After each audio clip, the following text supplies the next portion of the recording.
শুভ সকাল বন্ধুরা, সবাই কেমন আছো? আশা করি ভালো আছো, সুস্থ আছো আর সাবধানে আছো। দেখো সকালবেলা কত কুয়াশা পড়েছে। সকাল বলতে এখন কিন্তু বাজে 8টা। আর আজকে না ঘুম থেকে অনেকটাই লেট করে উঠি, কারণ সকালবেলা যে এতটা পরিমাণে কুয়াশা ছিল আরও বেশি করে, তো সেই জন্য আর ঘুম থেকে না সকালবেলা উঠিনি। আবার গিয়ে শুয়ে পড়েছিলাম, কারণ আমি উঠলে তো তনু অনু দুজনেই উঠবে আমার সাথে, তো সেই জন্য আবার আর কি শুয়েছিলাম। তো তারপরে ঘুম থেকে উঠলাম হচ্ছে একদম 8টার সময়, মানে ঘুমাইনি, সকালে জাস্ট এমনি শুয়েই ছিলাম। তো তারপরে উঠে দেখি যে কুয়াশা এখনও কমেনি। তো তারপরে তো আর ঘুমোলে চলবে না, বলো, সংসারে কাজ তো করতেই হবে। তো সকালবেলা আমি উঠেছি, ব্যাস আমার সাথে সাথে তনুও ঘুম থেকে উঠে গেছে, অনুও উঠে গেছে। অনুকে তো জুতো জামা সব, সোয়েটার মোজা সমস্ত কিছু পরিয়ে ওকে বারান্দার মধ্যে আর কি বসতে বলেছি। আর এদিকে হচ্ছে তনু তনু তো আর এক জায়গায় বসে চুপ করে থাকবে না, বলো। ও ও তো মানে ওকে ছেড়ে দিলে ও ঘুরে বেড়াবে, আর ঘুরে বেড়াবে, মুজো ধরে টানবে, টুপি ধরে টানবে, কোনো কিছুই আর কি রাখবে না। তো সেই জন্য ওকে পিঠের মধ্যে এইভাবে বেঁধে নিলাম, আর নিয়ে তারপর আর কি কাজগুলো করছি। আর পিঠের মধ্যে না থাকতে যাচ্ছে না, জানো তো, কেমন যেন উসফুস উসফুস করছে একদম নামার জন্য। মানে বাচ্চা মানুষ, বুঝতেই তো পারছো, একটু নিচে নেমে আর কি খেলাধুলা করতে চাচ্ছে। আর এই কয়দিন হচ্ছে না, একটুকু রোদ উঠছে না, একদম ভালো লাগছে না, একটু ছেড়ে দেওয়া যাচ্ছে না, মানে তনুকে আর কি ছেড়ে দেওয়া যাচ্ছে না নিচে।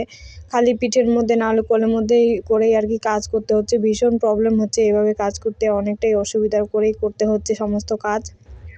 কিন্তু কি করব বলো, ছেড়ে দিলে যে এই যে ঠান্ডা বসে যাবে, আবার তখন শরীর খারাপ করবে, তখন তো আর এক মুশকিল হয়ে যাবে, তাই না?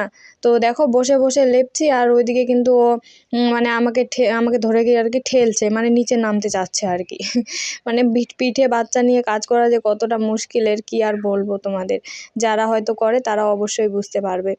তো আজকে আছে হচ্ছে বিয়ে বাড়ি, তো বিয়ে বাড়িতেও আর কি যাব।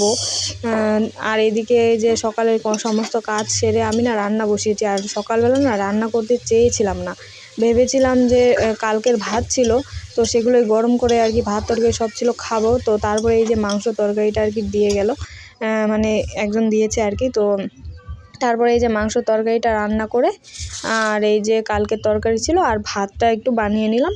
তো তারপরে এখন মা বেটি মিলে খাবো। আর ভাই তো দোকানে, ভাই না রাতে বাড়ি আসেনি, কাল রাতে বাড়ি আসেনি, আমি একাই ছিলাম।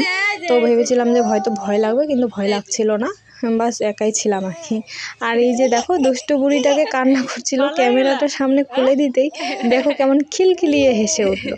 ওইও বোঝে, তাই না? একটা দিদিভাই তো বলেছেই যে ও ক্যামেরার সামনে, মানে ক্যামেরা অন করলে ওকে হাই বলতে হবে। হ্যাঁ দিদিভাই, ও না ওরকমই, জানো, দেখো কান্না করছিল, কিন্তু একটু আগে ভীষণ কান্না করছিল, যেই ক্যামেরাটা খুলেছি সেই হেসে দিয়েছে, দেখো কেমন ওর কাণ্ড হলো।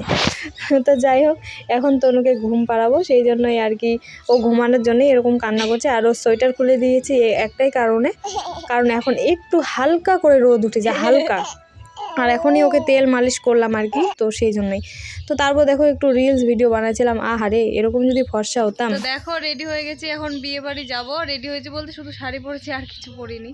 তো এখন যাবো বিয়ে বাড়ি আর কি। এই যে তনু ঘুমিয়েছিল, এখনই উঠলো, আর অনু চলে গেছে।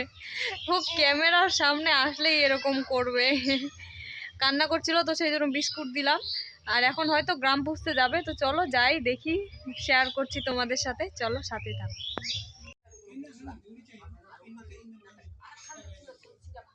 তো দেখো বিয়ে বাড়ি চলে এসেছি, আর বিয়ে বাড়িতে এসে বিয়ে বাড়িতে একদম ফাঁকা, লোকজন কিছু নেই, মানে আজকে বিয়ে করতে যাবে। তারপরে দেখো সন্ধেবেলা গেছে হচ্ছে মানে গ্রাম পুষতে, আমার মানে গ্রাম পুষতে গেছে আর কি। এই যে এটা মন্দির, এটা একটা জঙ্গলের ভেতর আর কি মন্দিরটা। তো এই মন্দিরে এসেছে গ্রাম পুষতে। আর কি অবস্থা দেখো এখানে, একদম মানে রাত হয়ে গেছে, তারপরে এসেছে আর কি গ্রাম পুষতে, লোকজনও নেই সেরকম। তো আমি আসতাম না, ছোট বাচ্চা নিয়ে হয়তো আসাটা ঠিক হয়নি, কিন্তু অনুর জন্য এসেছি, জানো তো, ও প্রচণ্ড কান্নাকাটি করছিল এখানে আসার জন্য। মানে ওর বান্ধবীগুলো যে আছে না, সবাই এসেছে, তো সেই জন্য আর কি সবাই মিলে এখানে চলে আসলাম। ওই যে পুজো টুজো করছে আর কি এখানে। আর এখানে না অনেকগুলো ঠাকুর আছে, এখানে অনেকগুলো ঠাকুর আছে, সমস্ত ঠাকুরের জায়গায় গিয়ে গিয়ে আর কি পুজো করছে। আর নাচার লোক একটাও নেই, যদি দিনের বেলা হতো তাহলে হয়তো নাচতো অনেকেই, কিন্তু যেহেতু রাতে সেই জন্যই আর কি। তারপরে দেখো এই যে যে হচ্ছে এও সাজে, তারপরে হচ্ছে যে বরের মা তারা আর কি এখানে নাচ করছে, মানে আমাদের মধ্যে নিয়ম এটা নাচতে হয় একটু আধটু, তো এখানেই আর কি নাচ করছে ওরা, ভালো লাগছে ভীষণ। তো চলো আজকের ভিডিওটা এই পর্যন্তই ছিল। ভিডিওটা কার কার ভালো লাগলো অবশ্যই কিন্তু কমেন্ট করে জানাবে, আর কেমন হচ্ছে ভিডিওগুলো সেগুলো অবশ্যই কিন্তু জানাবে। তো চলো আজকে আসি, টাটা।